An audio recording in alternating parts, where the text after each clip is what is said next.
여러분 카피라이터인 정철 씨가 머리를 구하라라는 그런 책을 썼는데 그 책에 이런 이야기가 나옵니다.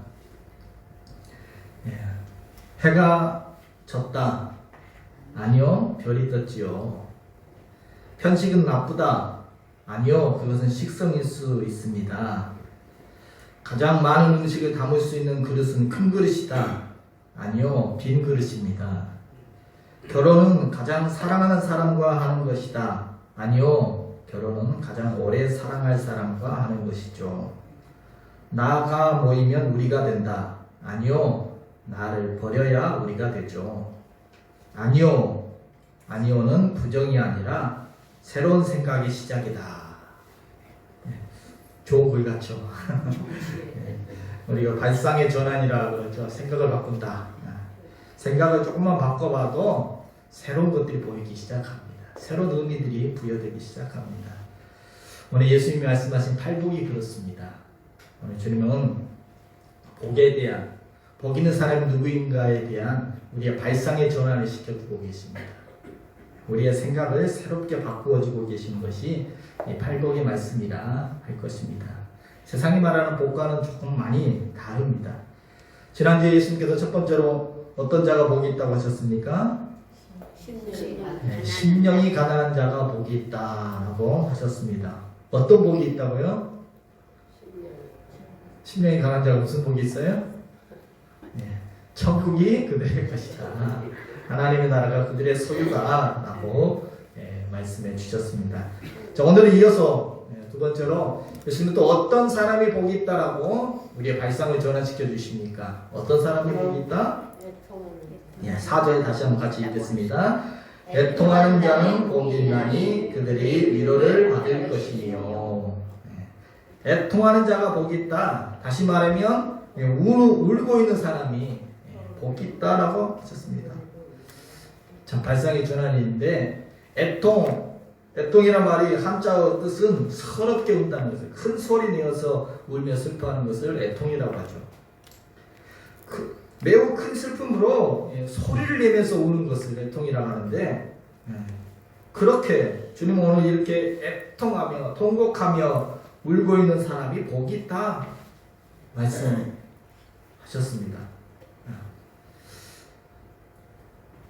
이해가 좀 되십니까? 우리가 어렸을 때 많이 들었던 말, 울지 마 이런 말 많이 들었잖아요. 울지 마라. 뭐 남자애들 같은 경우 사내 자식이 왜 울어? 뭐 이런 거. 뭐 남자는 3번만 우는 거야. 지금 한번 울어버렸지. 앞으로 2번밖에 안 남았어. 큰일 난 거죠. 우는 소리 듣기 싫다고 자꾸 야단 맞고 이러다 보니 우는 게 별로 안 좋다라고 부정적으로 생각하는 경우들이 많은데, 그런데 오늘 주님은 도리어 애통하는 자가, 우는 자가 복이 있다라고 그렇게 말씀해 주고 계십니다. 여러분, 우는 것이 나쁜 건가요? 좋은 건가요? 좋을 때도 울고 눈물 눈물은 선하고 좋은 건가요? 아니면 눈물은 나쁜 건가요? 선하고 좋은 거. 네. 아니, 어떻게 우는 게 복이 될까? 눈물이 어떤 무슨 좋은 점이 있다는 거지?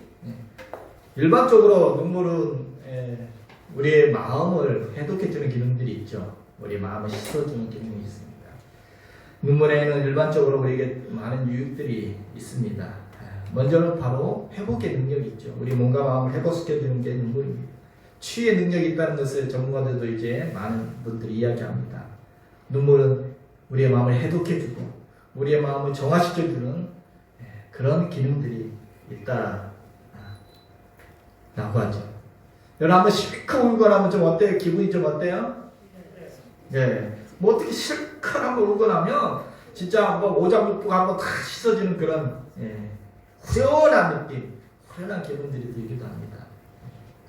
좀 울고 나면 좀 숨통이 좀 트인 것 같고 한결 또 우리가 집이 좀 가벼워진 것 같기도 합니다. 한참 그렇게 울고 나면 정말 후련해지는 그런 느낌들을 우리가 경험하게 됩니다. 그래서 요즘 눈물 테라피라는 말도 있죠. 눈물 테라피, 눈물 치료법, 눈물 요법. 전문적으로 병원에서도 좀 울고 있으면 울으라고 합니다. 눈물을 몸 밖으로 막 흘려보내면 뭐가 빠져나가는데 독소가 빠져나간 듯이 그런 것들을 느끼게 됩니다. 그래서 눈물 치료 전문가들은 울으라 합니다. 실컷 울으라 하면서도 좀 더 효과적으로 울려면 이렇게 울으라 합니다. 좀 더 눈물의 효과를 극대화하기 위해서는 이렇게 하라고 조언하는데, 먼저는 나를 이해해 줄 수 있는 사람 앞에서 마음껏 울어라. 그래야 효과가 있대요. 두 번째로 실컷 울고 난 다음에는 마무리는 긍정적으로 해라. 웃으면서 끝내라. 실컷 울고 하는 그걸 끝내지 말고 마지막에는 웃고 끝내라는 거죠. 그래야 효과가 있다는 거예요. 세 번째로 남자들은 울음을 참기를 강요당했던 남자들은 더 격렬하게 울어라 라고 조언을 합니다. 예전에는 울지 마라 이런 말을 많이 했지만 아이들에게 울음을 자꾸 참게 했지만 요즘은 울어라 하죠. 요즘은 울고 싶으면 좀 실컷 울어라 이렇게 말합니다. 이 말은 눈물의 긍정적인 효과, 긍정적인 요소들을 많이 알게 되었다는 것입니다. 여러분 광부가 탄광에 들어가서 일하고 왔습니다. 일하고 나왔더니 온몸이 시커매요. 그런데 두 군데만 하얗습니다. 어디가 하얘요? 온몸이 시커먼데 두 군데만 치아하고 눈만 하얗습니다. 왜 그럴까요? 타액이 나와서 다 씻어주기 때문이죠. 이빨은 침이 씻어주고 눈은 눈물이 씻어주고, 이물질이, 우리 눈은 그렇습니다. 이물질이 들어오면, 안 좋은 것들이 들어오면은 자동으로 눈물이 나왔어요. 그것을 다 배출합니다. 씻어냅니다. 여러분, 눈물이 이런 정화제의 역할을 하는데, 우리 눈만 씻어주는 것이 아니라 이 눈물이 자꾸 흘리면 이 눈물은 우리의 마음을 씻어주고, 우리의 마음의 정화제가 되어지고, 독소를 빼주는 해독제가 되어지고, 또 마음의 치료제가 될 수 있다라고 전문가들도 이야기합니다. 자, 눈물이 이런 효과가 있고 이런 긍정적인 요소가 있기 때문에 꼭 복이라 이야기할 수도 있겠는데, 근데 오늘 주님은 그 정도 복을 이야기하는 것이 아닙니다. 오늘 주님은 애통하는 자가 어떤 복이 있다고 하셨습니까? 어떤 복이 있다고요? 다시 한번 보면, 애통하는 자는 복이 있나니 그들이 위로를 받을 것이니요. 애통하는 자, 우는 자에게 복이 있는데 어떤 복이 있느냐? 바로 위로를 받게 된다는 것입니다. 여기서 말하는 위로는 누구의 위로를 말할까요? 그렇죠. 하나님의 위로를 받게 된다. 그래서 복이라는 것입니다. 이 본문에 쓰인 위로라는 단어를 성경 원어로 보면 파라칼레오라는 단어가 쓰였습니다. 이 파라칼레오는 두 단어의 합성어입니다. 파라라는 단어하고 칼레오라는 단어 두 단어를 합쳐서 위로, 파라칼레오라고 합니다. 파라라는 뜻은 곁에라는 뜻입니다. 가까이, 곁에. 칼레오는 부르다는 뜻입니다.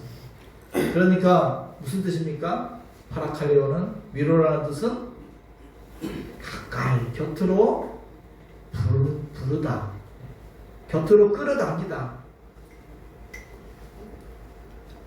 울고 있는 사람은 내 곁으로 끌어당겨서 함께 해주는 것, 그것이 품어주는 것, 그것이 위로라는 것이죠. 그렇습니다. 하나님은 오늘 애통하는 자를 가까이 불러서 하나님 그 따뜻한 품으로 초대해서 함께 해주심으로 위로해 주신다는 것입니다. 여러분, 우리가 믿는 하나님은 어떤 하나님이시냐? 바로 하나님은 위로의 하나님이신 줄로 믿습니다. 아멘. 아이가 울고 있으면 엄마는 긍휼한 마음이 막 끌어올라가지고 그 우는 아이를 품에 끌어안죠.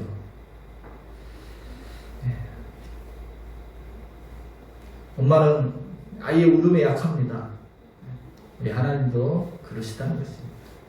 하나님은 긍휼이 풍성하신, 엄마의 마음보다도 더 하나님은 긍휼이 풍성하신 하나님이시기에 우리의 눈물에 약하시다는 것입니다. 우리의 눈물의 기도를 결코 외면하지 않으시는 하나님이시라는 것입니다. 울고 있는 자를 끌어안아 주시고 따뜻하게 달래주시고 위로해 주신다는 것입니다. 엄마가 우는 아이를 품에 안듯이 하나님은 우는 자를, 애통하는 자를 가까이 불러서 가까이 끌어당겨 품에 안아주시고 위로해 주시는 하나님이시라는 것입니다. 아멘. 그래서 유진 피터스는 메시아 성경에 오늘 본문 4절을 이렇게 풀었습니다. 오늘 본문을 풀어서 이렇게 본문 마태복음 5장 4절을 이렇게 표현했습니다. 가장 소중한 것을 잃었다고 느끼는 너희는 복이 있다. 그때야 너희는 가장 소중한 분의 품에 안길 수 있다. 이렇게 풀어서 본문을 해석했습니다. 하나님의 위로가 뭐냐? 가장 소중한 분의 품에 안기는 것이 하나님의 위로라고 표현하고 있습니다. 정말 내 인생에 가장 소중한 것들을 잃어버려서 그 애통하고 있을 때 비로소 우리는 가장 소중한 분의 품에 안겨 위로받을 수 있게 된다는 것이죠. 여러분, 우리 주변에 종종 큰 슬픔을 당해서 애통하고 있고 힘들어하는 분을 만날 때 이런 말도 하죠. 정말 무슨 말로 위로해 드려야 될지 모르겠습니다. 그런 말 해보셨나요? 진짜 무슨 말로 위로해야 될지 모르겠어요. 무슨 말로 위로해야 될지 모르겠습니다. 그때 어떻게 위로해 드립니까? 말로는 위로할 방법이 없습니다. 그때 어떻게 위로해요? 같이 옆에서 울어주는 거죠. 꼭 안아주는 거죠. 슬픔 당한 분을 꼭 안아주고, 말없이 안아주고, 말하지 못해도 따뜻한 마음으로 안아주고, 함께 눈물을 흘려줍니다. 그럴 때 따뜻한 마음이 느껴집니다. 같이 울어줄 때 그것이 더 큰 위로가 되는 것을 봅니다. 위로의 하나님이 바로 우리가 애통하고 있을 때, 아파하고 있을 때, 힘들어하고 있을 때 우리를 곁으로 끌어당기셔서 그분의 품에 안아주시고 안아주심으로 우리 위로해 주신다는 것입니다. 슬픔이 크면 클수록, 아픔이 크면 클수록 그 크기에 비례해서 더 깊이, 더 꽉 안아주실 줄로 믿습니다. 아멘. 저도 제 인생에 정말 인생의 큰 슬픔을 만나서 가장 눈물을 많이 쏟을 때가 있었는데, 그때 경험한 하나님이 그런 하나님이셨습니다. 말할 수 없는 슬픔 가운데 있을 때, 눈물로 기도하고 있을 때 저의 등 뒤에서 말없이 안아주시던 하나님의 따뜻한 품을 지금도 잊을 수 없습니다. 하나님 아무 말씀도 안 하시고 그냥 꼭 안아주시는데 평생 잊을 수 없는 위로가 되고 마음에 평안이 오고 어떤 슬픔도 이겨낼 수 있는 그런 큰 위로가 되었습니다. 파라칼레오, 곁으로 끌어당겨 안아주시고 위로하시는 파라칼레오. 여러분, 파라칼레오가 위로하다라는 헬라어 뜻인데, 파라칼레오, 이 파라칼레오라는 단어의 명사형이 파라클레토스입니다. 위로하다는 파라칼레오, 위로는 파라클레토스. 혹시 여러분 파라클레토스라고 들어보셨습니까? 안 들어보셨나요? 파라클레토스, 이 말이 보혜사라는 뜻입니다. 보혜사. 요한복음 14장에 나오는 보혜사라는 말이 우리나라 말로 번역하기 힘들어서 그냥 한자 뜻으로 보혜사로 이렇게 번역을 했습니다. 이 파라클레토스, 이 보혜사, 이 보혜사라는 뜻이 바로 위로자라는 뜻입니다. 위로자. 성령님을 이야기하죠. 예수님께서 십자가 지기 전날 저녁에 마가다락방에서 제자들에게 이야기하셨습니다. 내가 가는데, 내가 이제 떠나는데, 너희 보호자가 되었던 내가 떠나는데, 내가 가고 나면 다른 보호자를, 다른 위로자를, 다른 파라클레토스를 너에게 보내주겠다. 다른 보혜사를 보내주겠다 하신 거죠. 예수님께서 보혜사가 되어주셨고, 하나님 아버지께서 예수님 첫 번째 보혜사로, 우리의 위로자로 예수님을 우리에게 보내주셨고, 그분이 가시면서 내가 다른 위로자, 보혜사를 너에게 보내주겠다. 그리고 성령님을 보내주셨죠. 아버지 하나님도 우리에게 위로자가 되시고, 예수님도 우리의 위로자가 되시고, 성령님도 우리의 위로자가 되시고, 성삼위 하나님이 다 우리의 파라클레토스, 우리의 보혜사, 우리의 위로자가 되어 주신다는 것입니다. 아멘.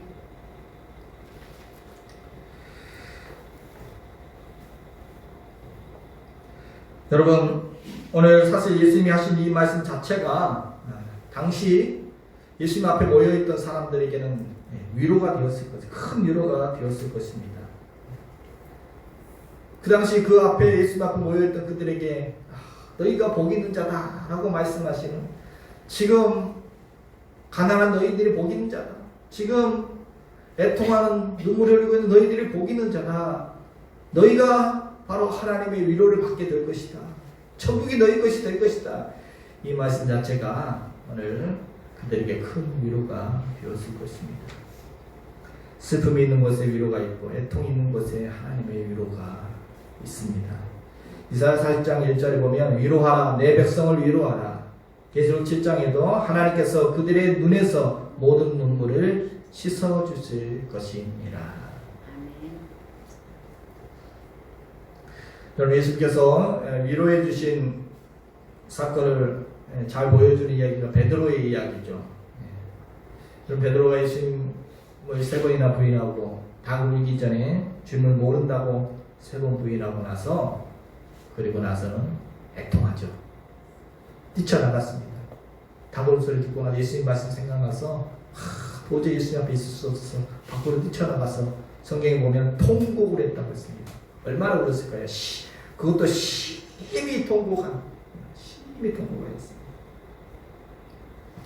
천하의 베드로가 그렇게 통곡합니다. 하나님 앞에서 눈물을 쏟았습니다. 그리고 나서는 베드로는 고향으로 가서 다시 물고기 잡으러 가죠. 고향에 가서 숨어버렸습니다. 그랬더니 예수님이 베드로를 찾아오시죠. 부활하신 예수님께서 베드로를 찾아오셔서 어떻게 하십니까? 야단치십니까? 너 그럴 수가 있어? 어떻게 그럴 수 있어? 큰 소리 뻥뻥 치더니 뭐 그러셨습니까? 아니죠. 따뜻하게 위로해 주셨습니다. 가까이 다가가지는 못해요. 베드로가 예수님을 알아보고 나서도 다른 제자들은 예수님께 가까이 갔는데 베드로는 가까이 가지 못하고 그냥 그물만 이렇게 끌어들이고 있었어요. 그랬더니 예수님께서 부르십니다. 와서 조밥 먹어라. 아침밥 다 차려놓으시고 와서 밥 먹어 라고 그들을 부르십니다. 밥 먹으러 가서도 베드로는 아무 말도 못하고 고개만 숙이고 있습니다.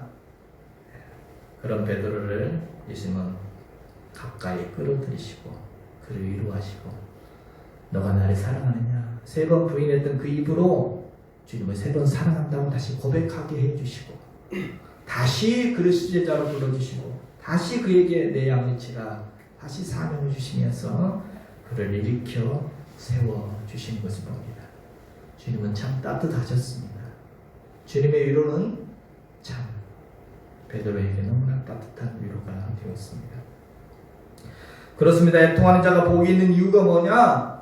바로 하나님의 위로를 받을 수 있기 때문인 줄로 믿습니다. 아멘. 하나님의 애통하는 자의 편에 계시며 애통하는 자를 가까이 하나님 품으로, 하나님 곁으로 끌어당겨 안아주실 줄로 믿습니다. 아멘. 우리의 아픔과 함께 아파해 주시고 우리의 눈물과 함께 눈물을 흘려주시고 오늘 우리를 따뜻하게 위로해 주시는 주님이신 줄로 믿습니다. 아멘. 또한 오늘 주님은 애통하는 자에게 어떤 복이 있다고 하셨을까요? 애통하는 자 어떤 복이 있어요? 오늘 본문에는 위로를 받을 것이요 라고 되어 있는데 누가복음에 보면은 이렇게 되어 있습니다. 지금 우는 자는 복이 있나니 너희가 웃을 것이니요. 지금 울고 있는 자가 복이 있는데 왜 복이 있느냐? 너희가 다시 웃게 될 것이기 때문에 하나님이 다시 웃게 해주시겠다는 말씀 아닙니까?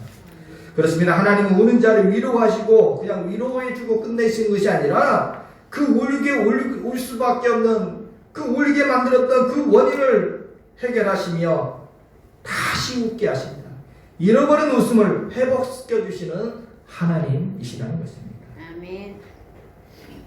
하나님은 지금도 우는 자를 위로해 주시고 오늘을 위로해 주시고 내일은 다시 웃게 해 주시는 하나님이십니다.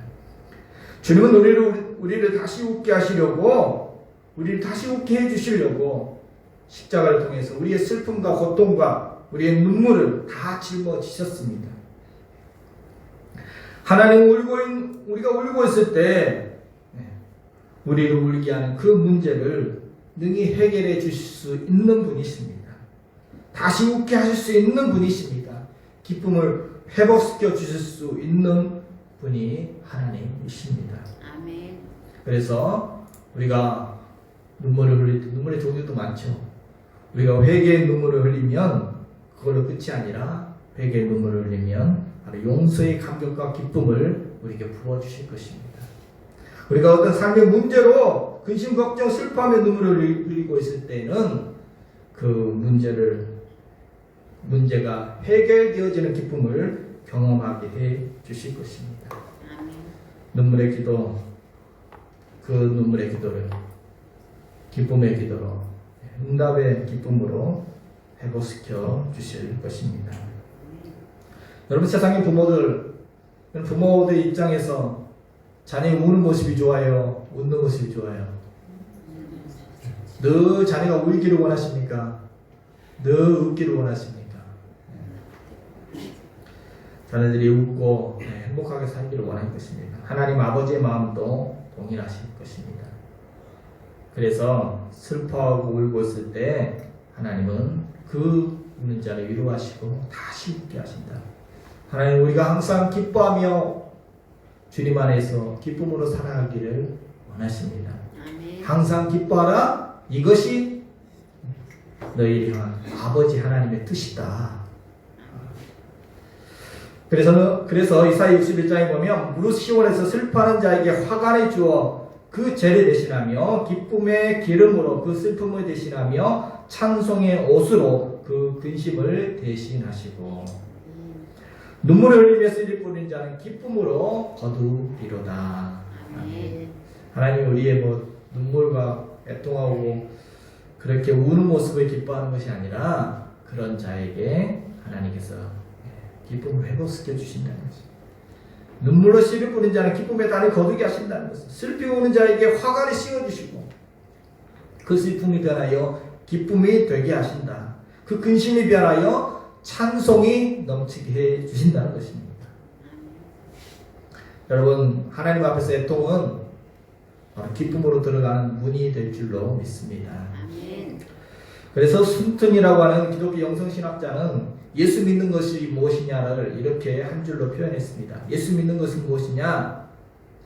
예수 믿는 것은 초신자 때는 사탄 같은 기쁨을 하나님이 잠깐 주시다가 신앙이 어느 정도 단계에 이르면 그 사탄을 빼앗으시고 거룩함을 이루기 위한 슬픔을 주셔서 우리를 정화시키고 이 작업이 끝난 후에는 세상에서 맛볼 수 없는 진짜 기쁨으로 채워주신다.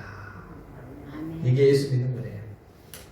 처음에는 기쁨의 종류를 잘 모르니까 초신자 때문에 사탄 같은 그런 기쁨을 좀 주셨다가 예수 믿는 게 이렇게 좋구나 했는데 좀 이따 오면 어렵도 오고 눈물도 흘리게 되고 그래요. 그것도 우리를 성수시켜요. 우리를 정화시켜요. 우리 안에 세상적인 것들을 좀 빼내시고 하나님의 사람으로 세워가시고 그러고 나면 진짜 사탄 기쁨이 아니라 진짜 세상에서 맛볼 수 없는 참 기쁨을 맛보게 해주신다는 것입니다. 여러분 지금 어느 단계에 계시나요? 지금 사탄 같은 기쁨 맛보고 계시나요? 아니면 지금 하나님이 우리를 성수시키는 그런 슬픔의 단계에 있나요? 지금 혹시 그런 슬픔을 맛보고 계신다면 이제 곧 세상에 맛볼 수 없는 진짜 기쁨으로 채워주실 줄로 믿습니다. 아멘. 주님은 이처럼 애통하는 자를 곁에 두시고 위로해 주실 뿐만 아니라 그 울음의 원인도 해결하심으로 다시 웃게 하시고 웃음을 회복시켜 주시는 주님이십니다. 그러므로 눈물이 오히려 복이 되게 하실 줄로 믿습니다. 아멘. 그러므로 애통하는 자에게 복이 있으므로 우리는 어떻게 하면 되겠습니까? 울고 싶을 때는 울어도 됩니다. 많은 목사님들이 팔복설교를 할 때, 저도 팔복설교를 많이 들어봤는데, 애통하는 자가 복이 있다 이 말씀하시고 나서 대부분 다 결론은 적용을 다 이렇게 해요. 그러니까 많이 울어라 이렇게 많이 우세요. 우는 자가 복이 있으니 많이 우세요라고 대부분 이렇게 설교를 하시는 것도 봅니다. 그래서 회개의 눈물도 많이 흘리시고 또 이 악한 세상을 향해서도 눈물을 많이 흘리시고 또 주변에 슬퍼하는 분들을 위해서도 같이 좀 눈물도 많이 흘리시고 눈물을 많이 흘리세요. 눈물이 복입니다. 많이 우세요. 예, 좋은 말씀입니다. 이 눈물이 메마른 이 세상 가운데 귀한 말씀인데 울어라 안 운다고 야단치고 막 하는데 그런데 저는 아무리 생각해봐도 오늘 주님이 많이 울어라고 하려고 지금 이 말씀하시는 건 아닌 것 같습니다. 어떠신가요? 오늘 본문의 말씀 보면 주님이 말씀하시는 것이 지금 많이 울어라 라고 지금 그 말씀하시려고 이 말씀하신 겁니까? 아니죠. 지금 예수님 앞에 모여있는 사람들이 실제 세상에서 치여서 울고 있는 사람들입니다. 약한 사람들입니다. 가난한 사람들입니다. 늘 억울한 사정 때문에 늘 눈물 흘려야 했던 그 고달픈 인생을 살아간 사람들 예수님 앞에 모여있는데 그들을 향해서 지금 예수님께서 복이 있다 선포하고 계시는데 우는 너희들이 복이 있다. 왜 그러느냐? 하나님이 너희들을 위로해 주실 거야. 하나님 너희들 다시 웃게 해주실 거야. 이 말씀 하시고 있는데 이 말씀 보고 우리 많이 울자라고 말한다면 예수님의 마음이 아니겠죠. 예수님의 의도는 예수님 이 말씀 듣고 있는 그 앞에 있는 사람들은 참 우리가 복이 있구나 한참 위로를 받고 있을 것입니다. 오늘 이 말씀은 복을 받으려면 많이 울어라 라는 것이 아니죠.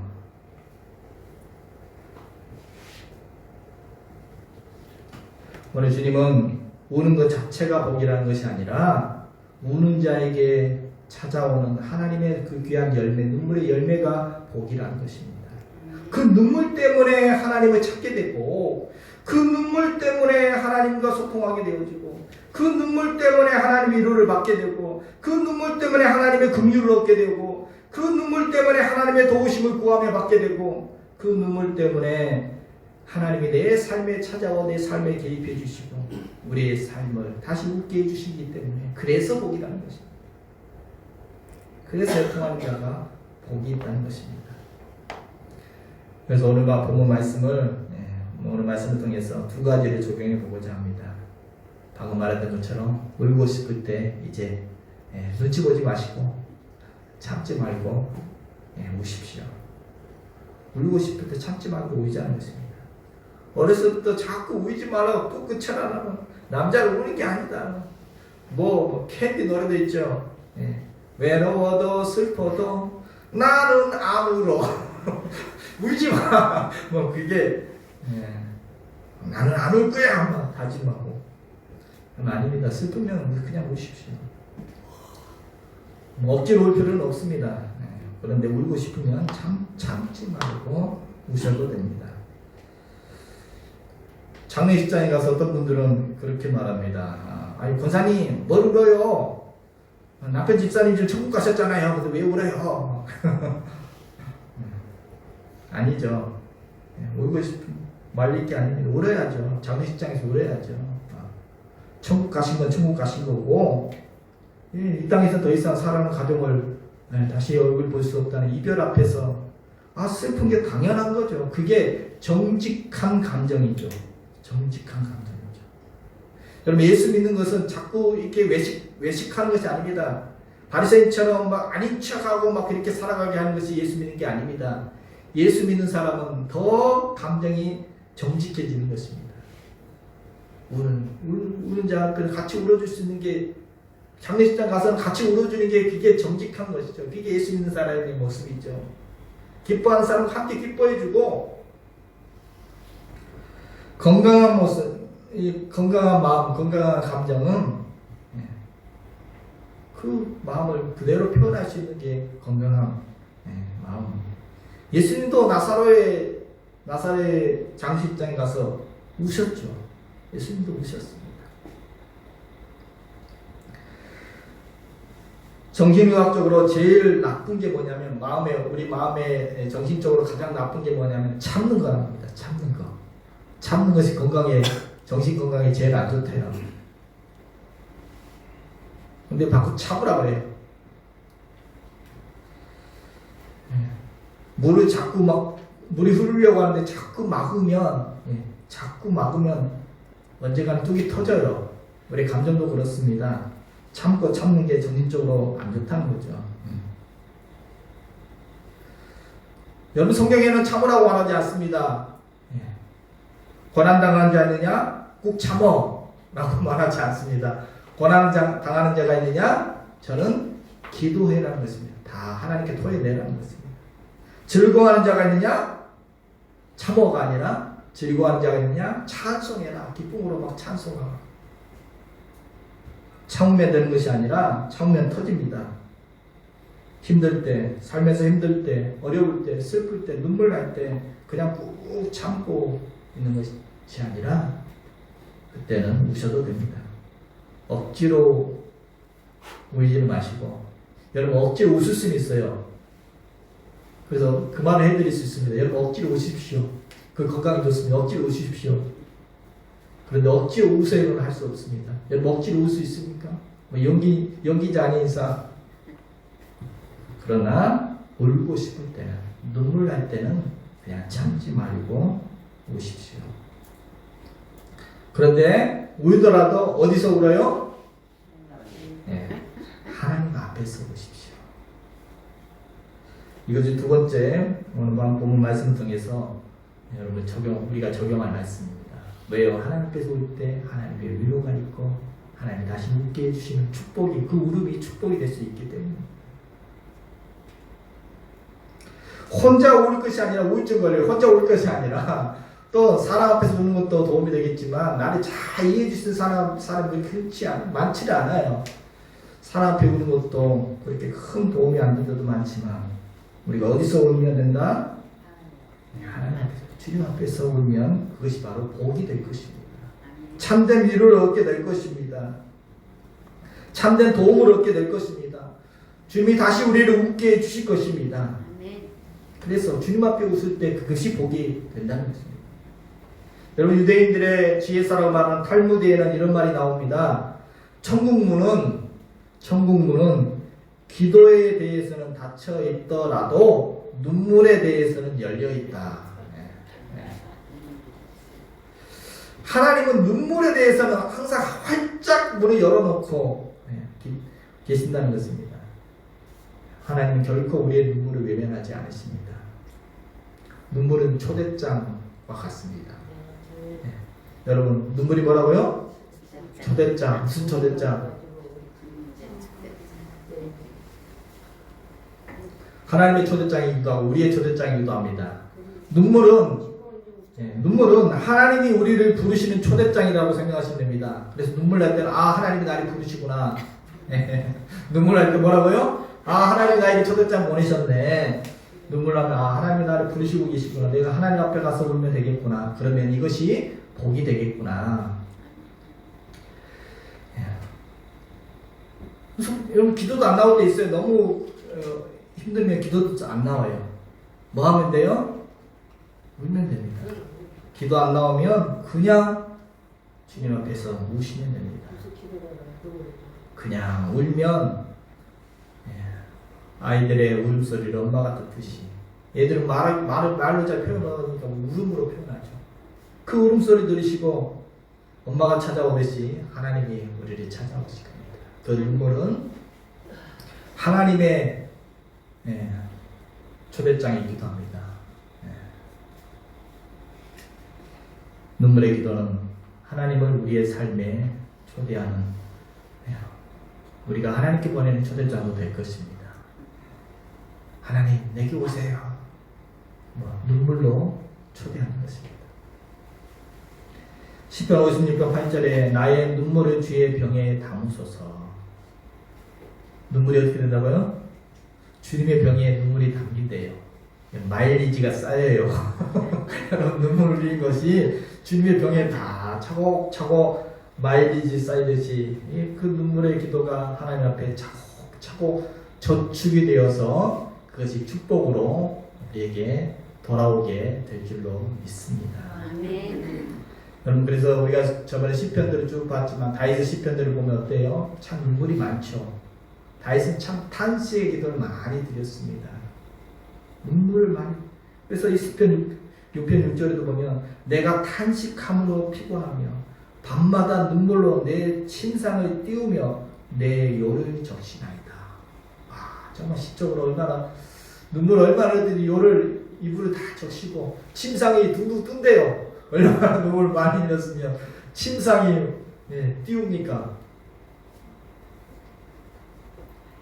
다윗은 이렇게 하나님 앞에 눈물을 쏟았습니다. 여러분, 히스기야 왕도 죽을병에 걸렸을 때 벽을 향해서 눈물을 흘립니다. 하나님 앞에 눈물을 흘립니다. 그랬더니 하나님께서 내가 내 기도를 들었고 내 눈물을 보았노라 하시면서 히스기야의 생명을 15년을 연장시켜 주셨죠.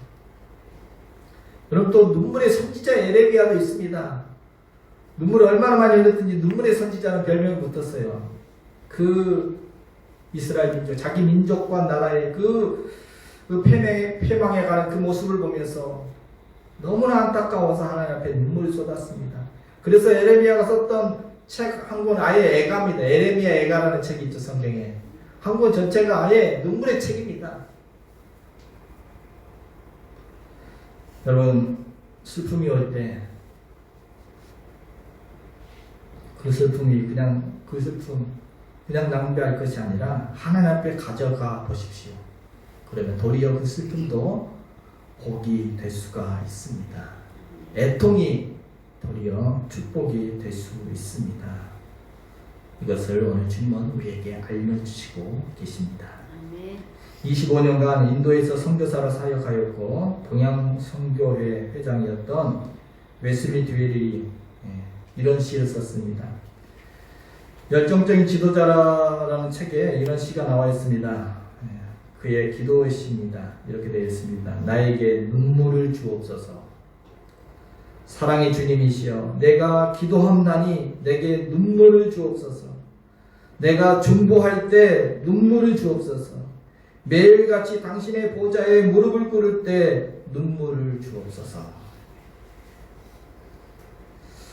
그는 주님 앞에 흘린 눈물이 축복인 줄 알았기에 이렇게 눈물을 달라고, 나에게도 눈물을 달라고 그렇게 기도를 하였습니다. 애통하는 자가 복이 있나니 그들이 위로를 받을 것이며 지금 우는 자가 복이 있나니 너희가 웃을 것이며. 여러분, 힘들 때, 슬플 때, 울고 싶을 때 참지 말고 주님 앞에 나아가 오십시오. 그러면 그것이 축복이 될 것입니다. 참된 하나님의 위로를 경험하게 될 것이고 세상이 맛볼 수 없는 기쁨으로 다시 웃게 될 것입니다. 아멘. 이러한 복을 누리는 저와 여러분 되시기를 주님의 이름으로 축복해 드립니다.